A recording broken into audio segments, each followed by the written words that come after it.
好，来继续来看南投县的前议员苏雪燕，是有史以来第一个经过选举做议员，担任到公家职务的中国配偶。但是，伊也有中国的国籍，所以内政部以违反到国籍法解除伊的职务。国民党今仔日开记者会，痛骂内政部违反宪法。民进党来反击，讲从事这个公家的职务，就要按照着国籍法的规定，爱国民党唔通偷换概念。这是咱庄的新妇。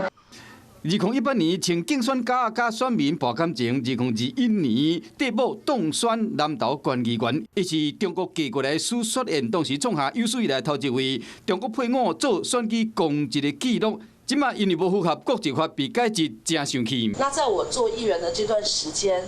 内政部也从来没有发文给我，要求我提供放弃国籍的证明，反而是在我卸任2年之后来做出这样的要求，甚至给我解职，我觉得非常的不合理。伫共党立委陪同下，讲这一切拢无合理，因为内政部伫去年12月宣布依照国籍法规定解除苏雪燕议员的公职。苏雪燕注销中国户口，毋是丧失国籍，只要做民选的公职，就应该依照国籍法放弃其他国家的国籍。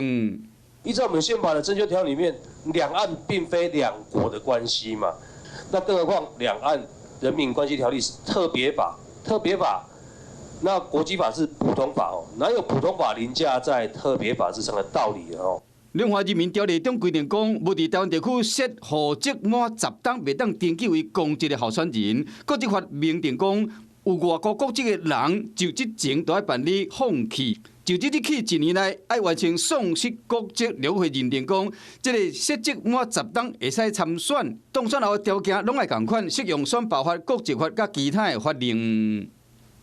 放弃户籍不等于放弃国籍，所以国民党不要带头偷换概念，国民党更不要借机来偷渡双证。即马苏雪燕面临解职，已经提出行政救济，那最后确定败诉。南投县议会阁会使讨回苏雪燕任职期间的薪水甲相关的补助，敢要加讨，是由议长决定。Hello， 我是林仙怡。想要抢先掌握最及时的新闻资讯吗？赶快订阅、按赞、开启小铃铛，锁定华视新闻 YouTube 频道。